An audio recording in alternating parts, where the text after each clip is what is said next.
Welcome back, as always, to the Beards, Beards, and Criminals podcast, the good old fashioned BBC. I thought we wasn't using that. The minds thinks what's the minds thinks. Okay. We're not that drunk yet, but we're back. Dillinger part 2. speak for yourself. You just started, Bo. You got a lot catching up to do. This, I'm not going to tell you what number this is. Hey, I had a nerdy day today. I spent the last 2 days editing, and now today I just spent reading comics. Nerdy day. Nah, that's fair. I mean, hell, after this, I'm going to be doing all my paintball stuff. Washing all my gear, fucking relubing O-rings and shit. But like you said, Moving. relube that O-ring. But like you said, we are back with John Dillinger Part 2. So last we left off, he just got broke out of Lima, Ohio. I was going over all the numbers on how much they made, and back then it was about $4.2 million. Converted to today. A shit ton. It's a shit ton. Yeah. I mean, if I were to guesstimate, because I really don't feel like pulling up the fucking conversion, I'd say it's probably close to 80 to 100 mil today. Yeah. But We'll go with that. I mean, I like hell, how if I any, marked this down as educational. this is educational. You just have to be as drunk as us for it to be educational. Hey, we do get pretty educational. We, All I, right, I, I so will let's admit that. let's continue with the story. Oh, hey, another beer. So after they busted Dillinger out of Lima, Ohio, they said, "Fuck Indiana, we're going up to good old Racine, Wisconsin." I would act impressed, but I have no idea. Yeah, neither do I. I was trying to make it sound better than what it is. Uh, It might be a nice place. I just don't know. yeah, fuck, you might be able to get the best apple pie you've ever had. I don't know. But Hell, it's probably 10 times better than where we're at. There's nothing to do here. speak for yourself, Bo. Speak for yourself. What? It's cornfields. You're on. You may be close by Indy. There's still not shit. I've been around your place. There ain't shit. I'm up in Nomotucky. I got all kinds of shit. I got caramel on one side. I got fishes on another. Westfield up north. Hey, I Indy was up south. there not too long ago, and there's still nothing up there. Where were And you this at? state is the most boringest place I've ever had to drive. Where were you at? What? Where did you go? You don't come north. Yeah, I do. I was Calm, out delivering packages. calm down there, Tennessee mud. Eh. Which, speaking of Tennessee mud, we do have a spoiler. We do have a cult that I'm working on from your home state. Yes, I know. I was researching it. I'm like, ooh. Chattanooga. So That's back to barely in Tennessee, by the way. Barely. Fort Campbell is halfway in Tennessee, halfway in Kentucky, still a Kentucky address, so still counts. I didn't say it didn't count. I'm just saying it's on the border. You know what? Your lack of virginity doesn't count. How about that? What? All So, right. Let's get into John Dillinger and not my sex life.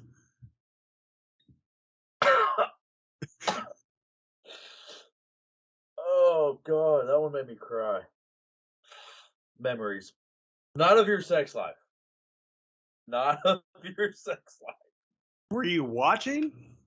'Cause it happened a few times when you were still God, passed out in the living room. trust me. I know. I heard about it. You fucking walking through to wash your beard. Hey, Hey, I eat sometimes the you pussy. hey, sometimes you can eat out for free. It's all good. But speaking of eating out for free, that's exactly what Dillinger did when they went up to Ranson, Wisconsin. Racine, however the hell you pronounce it. I have no idea. It's also Wisconsin, so with the United States, everyone Yeah, pronounced shit different. we may look at it as Racine. Somebody else could see it as Racine up in Wisconsin. They could call it Racine. Fuck, who knows? I don't know. But Here it's Lafayette. Down in the south, it's Lafayette. yeah, yeah, that's the love it. That makes sense. Baru. So, So much fucking bad down in Lafayette, Tennessee. uh, so speaking of eating out for free, when they got up to Wisconsin, they ended up robbing the American Bank and Trust Company. They made off with around $28,000. And on December 14th, sure what? Wow. No. Continue. December 14th, 1933, CPD detective William Shanley was tragically killed. Now, there isn't a whole lot of word on if Shanley was actually trailing Dillinger. He was probably It, on site. yeah, it may have been wrong place, wrong time, but it that put the police on high alert. More than They likely, what happened oh was these gangs at this time frame in America would just hit city after city after city, just keep going. There was no stopping it. From here on out, it's straight running, basically. well, I mean, I probably said this in the last episode, but I mean, hell, Dillinger went up to Anderson one time, refused to ever go back because he almost got caught. Yeah. Almost got almost got boxed in by the trains. So basically, when you look at most of these stories at the time frame of these gangsters, it's usually when they stop is when they're caught. They stop with somebody they know, and someone rats them out, and they die. I mean, they usually go out one of two ways. They go to the clink or they go down a hill. I'm just I mean, saying, they usually stop to see somebody, and that's when it happened. oh yeah, but uh, the CPD, that's the Chicago Police Department, had been on high alert of the Dillinger gang.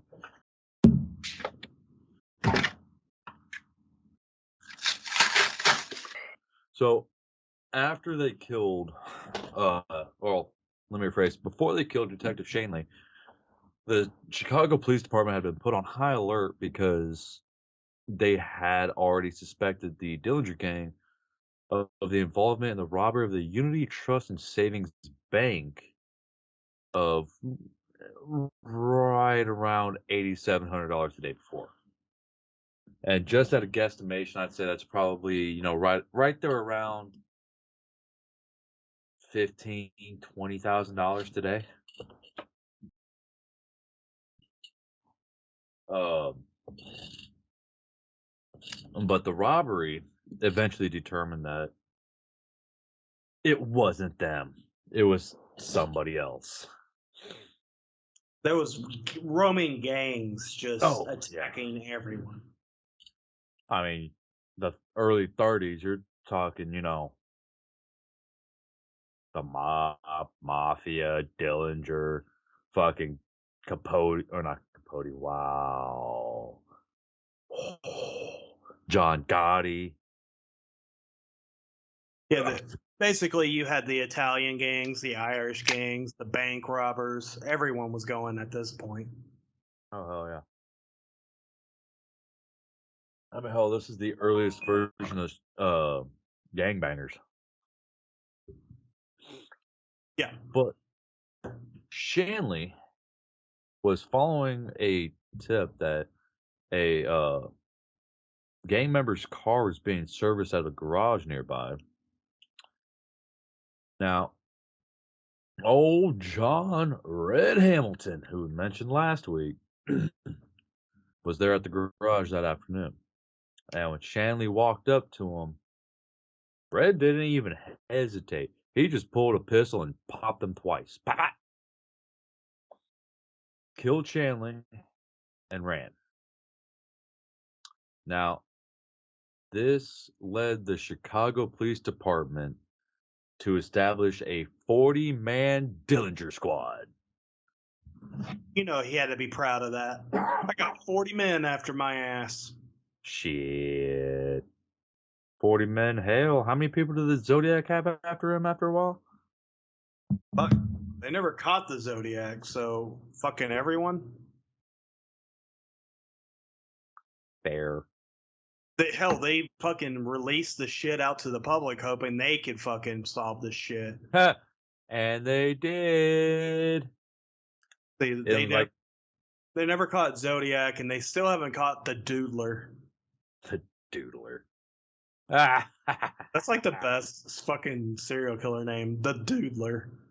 right. That his fucking partner in crime was the noodler. They So called him Doodler because he fucking drew a picture. But continue. he's gonna be a later episode. Spoiler. So he ended up getting caught in Chicago, but he was extradited to Crown Point, Indiana, and he was escorted back to our hometown, our home state of lima beans and corn by Matt Hit it Leach. on the ear. By Matt Leach, who at the time was the chief of the Indiana State Police. Oh, he probably got so much props for that. Oh, he was getting tail after that. Uh huh. Get John all fucking kinds of Dillinger. those. Let's see. We're 30s. Oh yeah, he was getting all the flappers. But were they still flappers at that point? 'Cause I Oh think god, that died when the Great Depression happened. everything died when the Great Depression happened. It was a depression. I know. Fucking half the people died. Suicide's a bitch. Okay, back to the story. That just killed the mood. Not really. I kill the mood all the time because I make suicide jokes. Oh, I mean, so do I, but fuck it.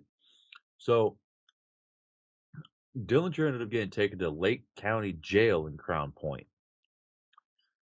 and he was there facing charges on the murder of Shanley. Oh, wait, scratch that. No, just another blank-faced East Chicago officer during a bank robbery in East Chicago, Indiana. Now, on January 15th of 1934, the local police was stroking their own dick to the local newspapers, saying that the jail was escape-proof, and they even put up extra guards as precaution. Fuck, I wouldn't be surprised if they called it Dillinger duty. They Get probably it? did.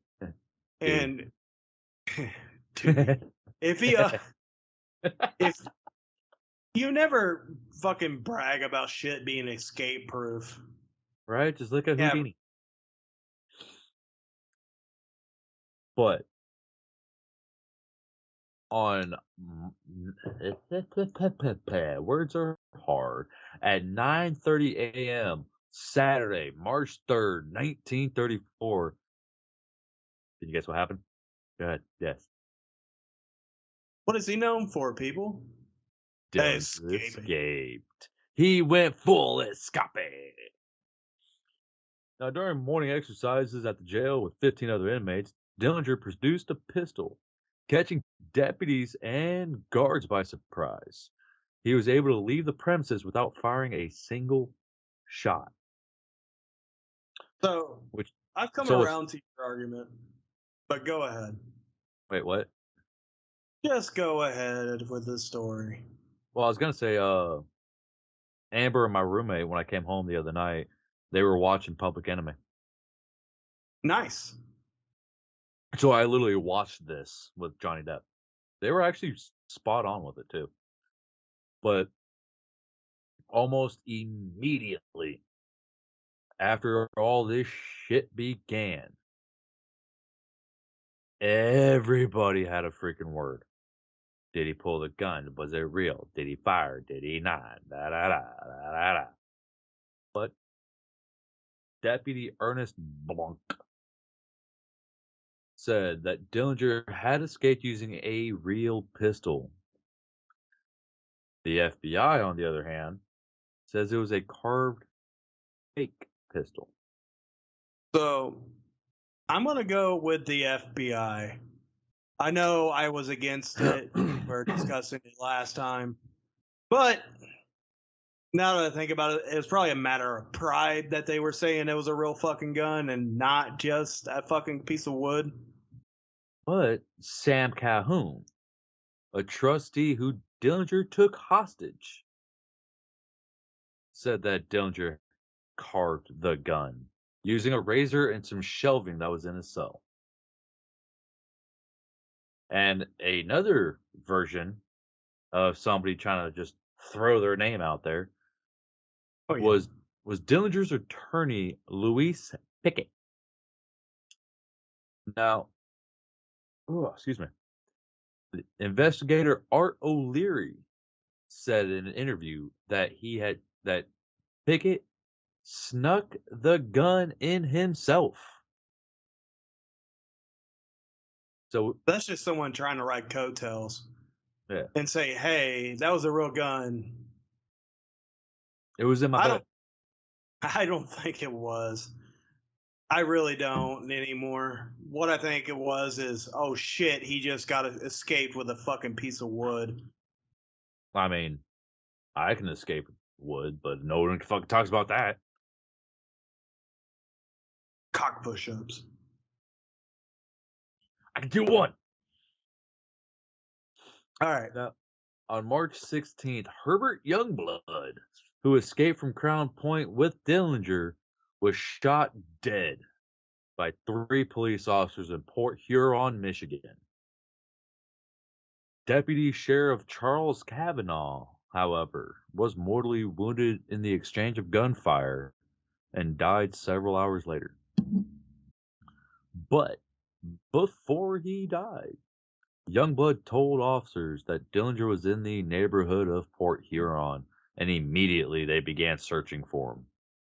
But no trace was found. And an Indiana newspaper reported that Youngblood later retracted the story and said he did not know where Dillinger was at the time, as he parted with him soon after their escape. So Mr. Herbert here, Herbert, Mr. Herbert here was just fucking with the cops. Popsicles. But yeah, Mm-hmm. Herbert was just fucking with the cops at that point. Yeah, he's here somewhere.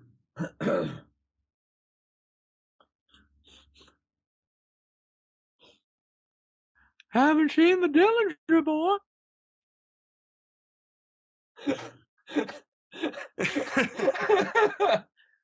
You're starting to piss me off, you goofy son bitch. Call me.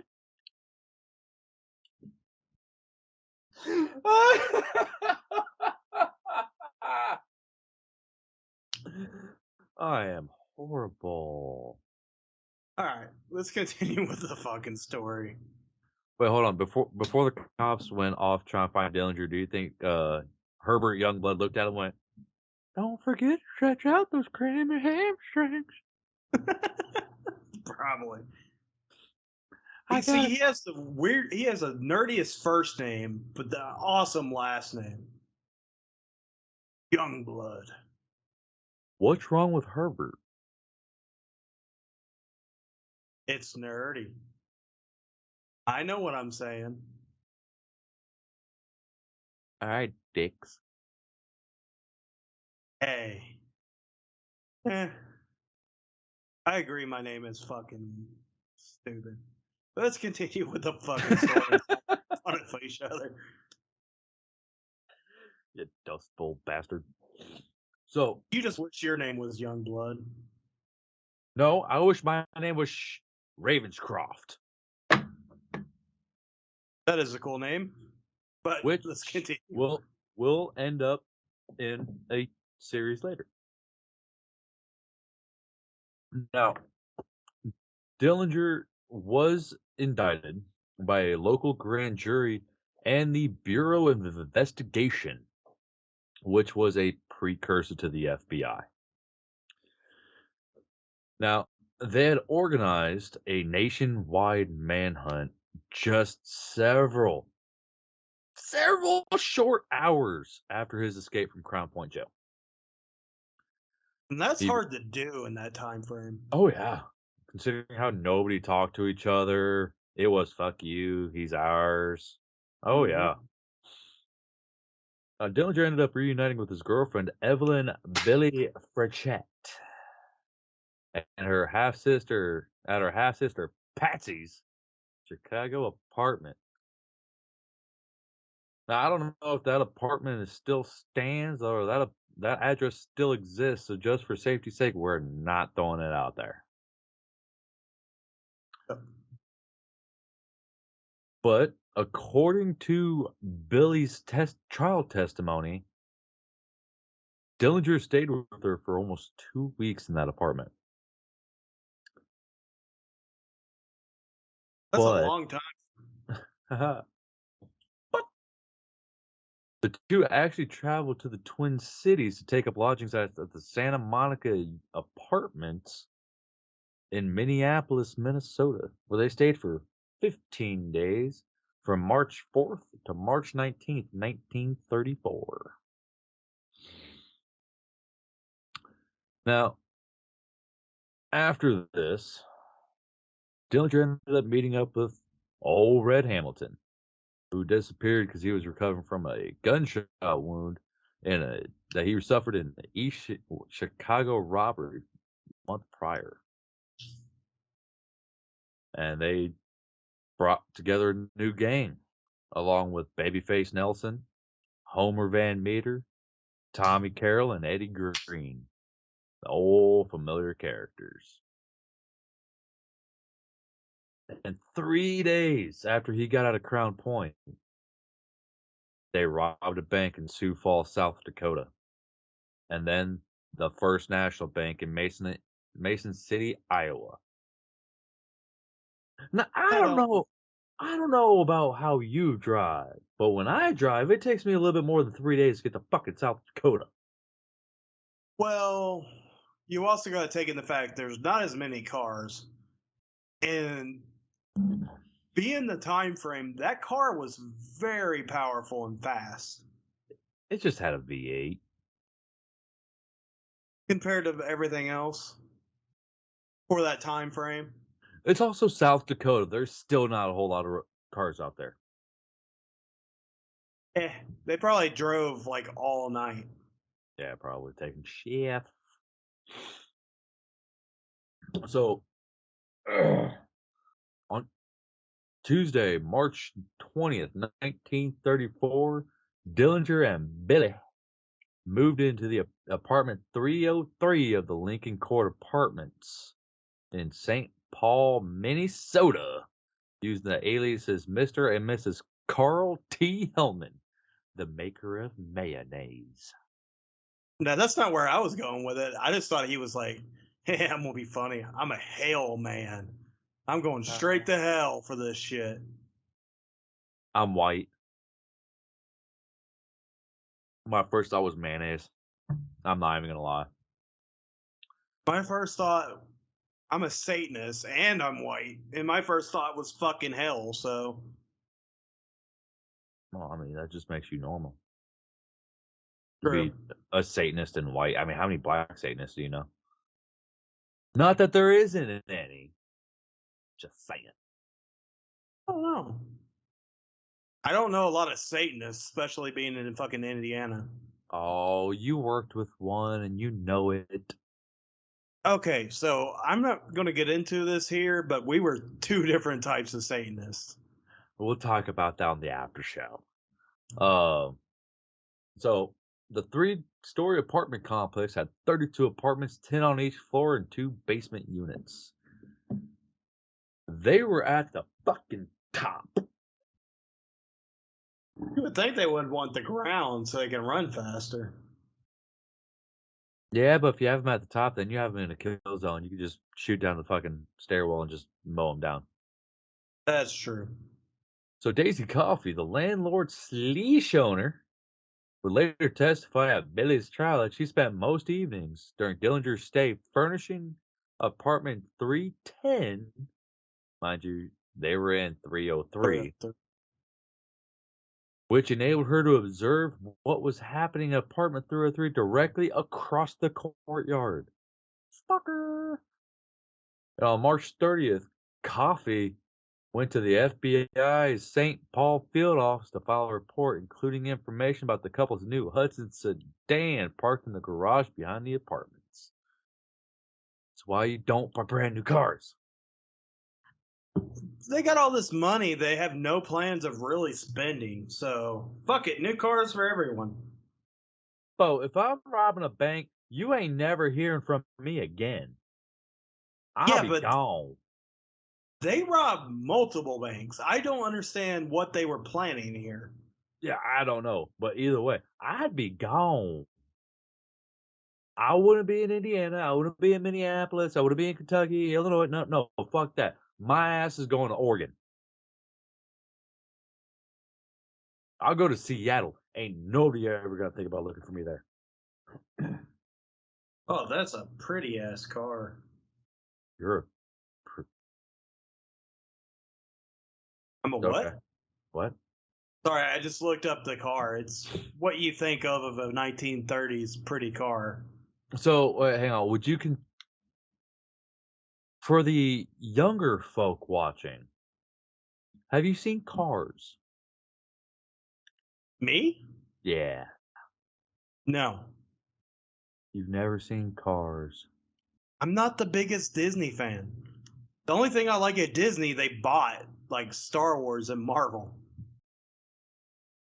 All right, that's fair. Oh, Hell, I don't know if the Hudson people can see it. sedan. Behind me is all kinds of Batman shit. No, that actually is really nice. The prettiest Yeah, car, right? just for context, since we can, I'm gonna go ahead and do this and show them the car. Look at that. That's a badass fucking car. That is actually a really nice ride. I would drive that. Might have a body in the back, but I would drive that. That looks like it's got a big ass trunk. Hell yeah, to carry all that loot. The loot, the luggage. I mean, look, it's even got white wall tires. The Tommy guns, all of that. All right, enough Oh about the shit! car. Let's move on. All right, dude, I'm a record operator. I can't help it. So, because of Coffee's tip about the Hudson, the building was placed under surveillance by 2 agents, Rufus Coulter and Rusty Knowles. Man, these old ass names. Rufus and Rusty. Like, That sounds Rufus Coulter sounds like a fucking idiot. Yeah, it sounds like the stereotypical dumb Southern name. Rusty Knowles sounds like, you can't help but say it like that. Yeah, it sounds like, oh, go meet Rufus and Rusty. They can help you with your car, but don't ask them anything else. They can't do anything to help you out. Right? Rufus is going to be the guy that walks and goes, I know what's wrong with it. I ain't got no gas in it.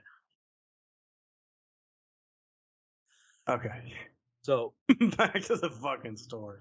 Rufus and Rusty ended up watching the building that night. Didn't see anything out of the norm. Probably because Dillinger's smart as shit. It's probably fucking Billy, so he drew the blinds. But the next morning at about 10:15, old Rusty made a lap around the block trying to find the Hudson. Couldn't find it. He parked over on Lincoln, just on the north side of the apartment. Then he went to the west side off of Lexington. Then the northwest corner off of Lexington and Lincoln. Then he stayed in his car while watching Coulter and the St. Paul police detective Henry Cummings pull up, park. Please don't aim that at me, Henry.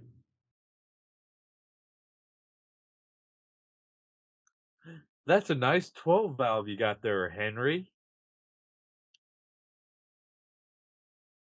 God damn it. Surely you don't mean that. Of course I do. And don't call me Shirley. But he saw them pull up, park, and walk into the building. 10 minutes later, by Noll's estimate, Van Meter parked a green Ford coupe on the north side of the apartment building.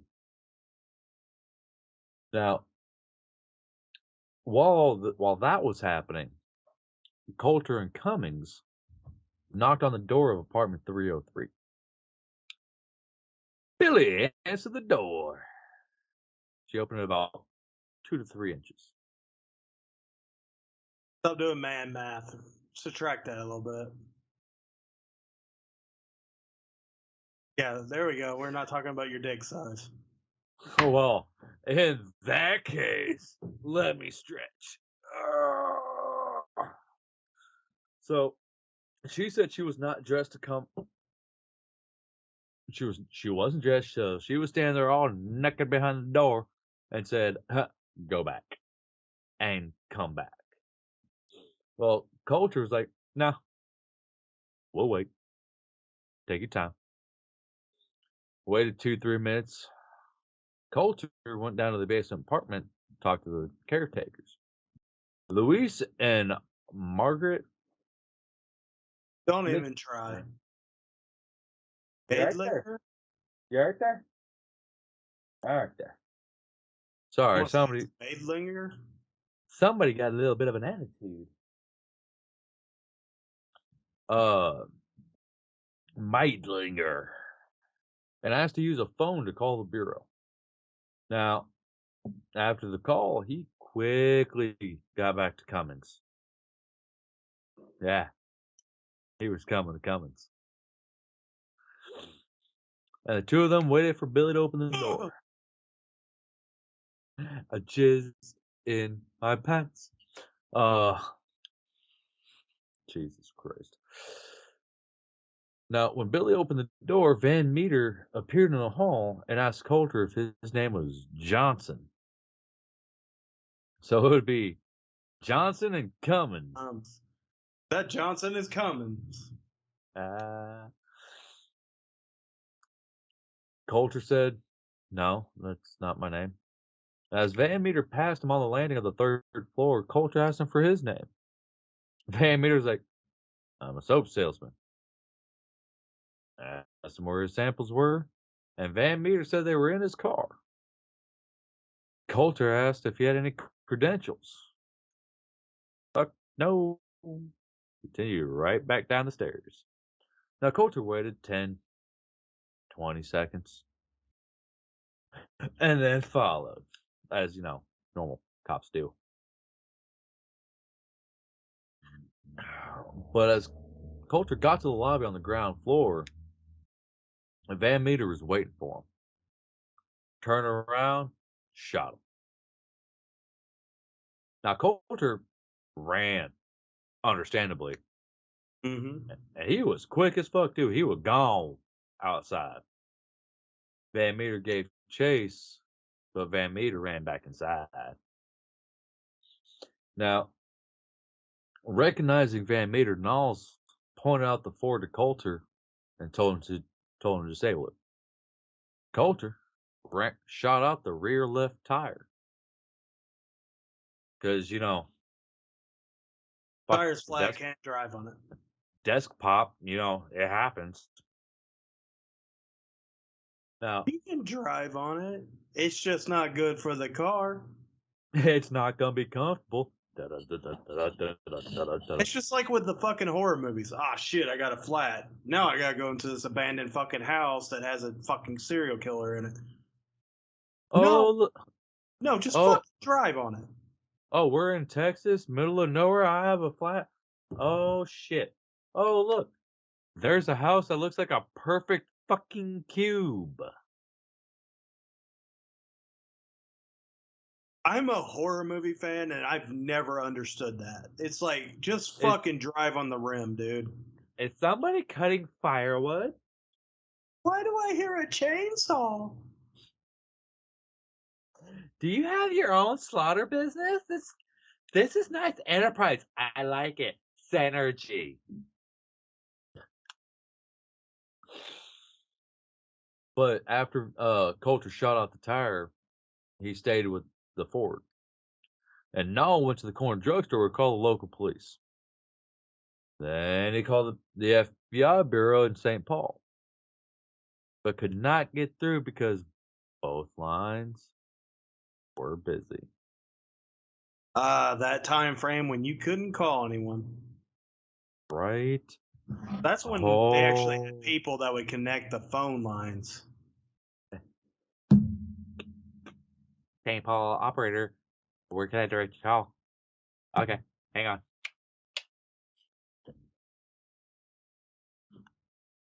But while he was trying to get a hold of some fucking body, Van Meter went, fuck you. Hopped on a passing coal train and he was gone. Now, Franchette, in her harboring trial testimony, said that she told Dillinger that the police showed up after speaking to Cummins. And upon hearing Van Meter fire at Coulter, Dillinger opened fire through the door with a Thompson machine gun.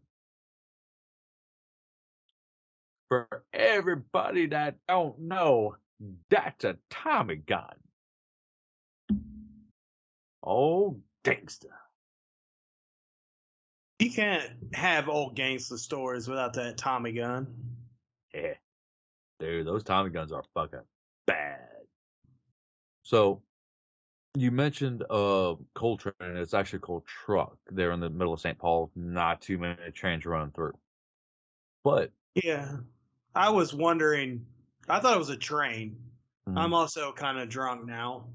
I But may have misspoke. so anyway, with the train, one of my great uncles was a hobo that rode the trains. Not That kidding. explains the hair. I don't know. The hair's for the cult, but I recently shaved the beard, so now I look more like Jesus. So I Hey, don't know if bro, you see it. you should have seen me. Almost 2 years. Yeah, I walked But out of the bathroom. My wife's like, "What?" And I go, "You're blessed, my child," and then moved on. Went and lay down on the couch. Simba. Yeah, my roommate's girlfriend at the time cut my hair and I had her chop the beard. So anyway, so yeah, uh, Dillinger shot through the door at Cummins with a Tommy gun, sending Cummins scrambling for cover. Now, once he scrambled away, Dillinger stepped out, fired another burst. Cummins came back with a revolver. snub nose.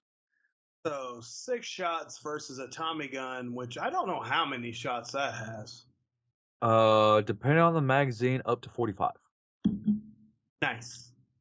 Well, on the low end, 30. Drum, looking close to 50.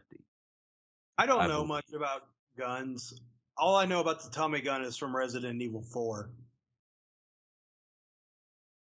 If you've ever seen The Mask, you've seen Jim Carrey make one out of a balloon. I have It's seen a, that, it's but a it also has Tommy unlimited gun. ammo. But when Cummins started shooting back with his 6-shooter, and actually it wasn't even a 6-shooter, it was a 5-shot. He very quickly ran out of ammo, but he did hit Dillinger in the left calf once. And then he quickly said, "Fuck you," and was gone. Now, once Cummins ran, Dillinger and Billy was like, "Nope, we gone." And they ran down the stairs, got through the back door, hopped in the Hudson, and they were off. Now, after the shootout, they drove over to Eddie Green's apartment there in Minneapolis.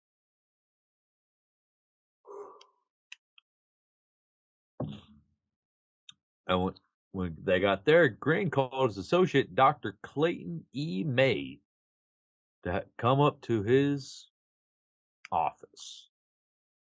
Now, simply because the address of where this doctor was working out of is still real, I'm not putting it out there.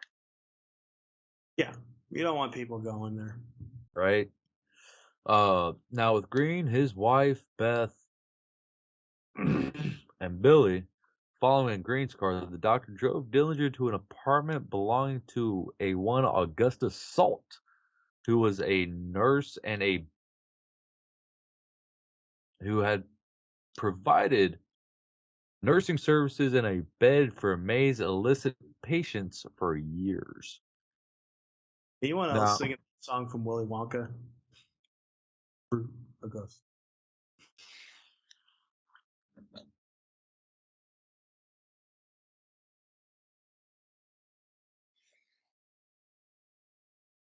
I know it's Augusta, but God damn it. that's all that popped out of my head. And so, Doc treated Dillinger's wounds with some antiseptics. Green visited him on Monday, on April 12th, hours before Green would be mortally wounded by the FBI in St. Paul. Now, Dillinger stayed at Dr. May's for 5 days. And the doc was promised $500 for his services. You want to take a wild guess of what he got? $500. Bupkis. He didn't get shit. Like I was saying earlier, I don't know what they plan to do with the money. There's like no plan. Mm. It's just we're gonna rob everything. I mean, it's just like the Joker said. I'm like a dog chasing a car. I wouldn't know what to do with it if I caught it. They never thought they were actually going to be able to rob a bank. Now that they can, I don't know what the fuck they're going to do with it. Oh, they planned on robbing the bank. They figured that out in prison, remember? It's just like he was like, all right, I'm gonna keep it going. But no, that's what I'm saying. They knew they were going to rob a bank, so they're the dog, the bank's the car. They just didn't know what they would do if they caught it, if they were successful. Oh, yeah. Okay, I get what you're saying. Now, after the events in Minneapolis, Dillinger and Billy went to Mooresville to visit Dillinger's father. Now, I believe this is going to be Mooresville, Indiana. Oh, it is. On April 6, 1934, he spent it hanging out with family, staying with Hubert Dillinger, his half brother. And on April No, no, 6th, no, not Hubert. Oh, yeah, that is Hubert. man, It's Herbert. Sorry, I got him confused. Young blood is already out of the picture. I don't know. Everybody was named Herbert back then. You know what? You know what? You know what? K. Let me tell you, K. So, same day, Hubert and John left Mooresville at about 8 p.m. and proceeded to drive out to Leipzig, Ohio, about 210 miles out to the east, to see Joseph and Alana Pierpont, who are parents of the Prohibition era gangster Harry Pierpont, but they weren't home. So the two turned around and went right back to Mooresville. So they were Round trip, looking for another place to crash. probably. But I mean, come on. Well, The name Pierpont, like, what the fuck? Like, you can't sound tough with the last name of Pierpont. I don't know. He's a gangster. I, did, yeah, he was a gangster because he had a gun, but I guarantee you bring him to today's age, everyone would think he made Pier 1. Yeah, I'm a gangster. Make Pier 1. Want some product? Damn. I got that Gucci, that Louis, that Vinny. Pier 1 is still a business. I know the one near me closed. Oh, yeah, there's still like 2 or 3 open up here. Now, on April 7th at about 3:30 a.m., they drove headlong into a car driven by Mr. and Mrs. Joseph Manning near Noblesville, Indiana. Now, Hubert fell asleep behind the wheel, which is what caused the crash. They ended up through a farm fence and about 200 foot into the woods.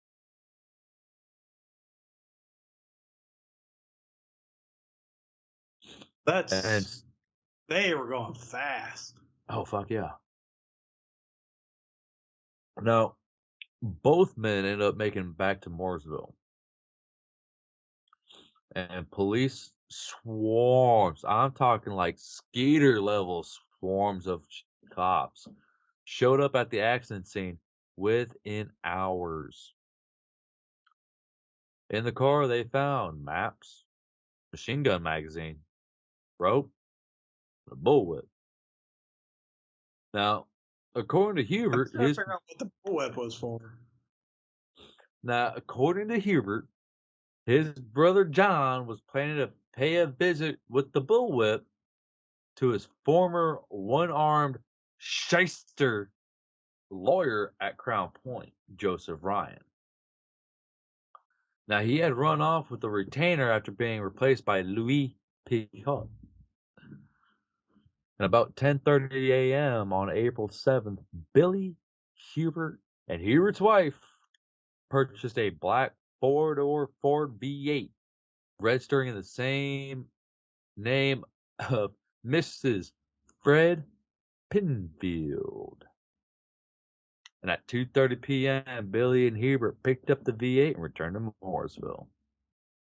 So on Sunday, April 8th, the Dillingers had a nice little family picnic while the FBI had their farm under surveillance. Now, later on in the afternoon, the Dillinger family started thinking that they were being watched. Now, you had agents J.L. Garrity and T.J. Donegan cruising around in their car. Now, the group left in separate cars. Billy drove the new V8 with two of Dillinger's nieces, Mary Hancock in the front seat and Alberta Hancock in the back. Dillinger was on the floor of the car, and he was later seen but not recognized by Donegan and Garrity.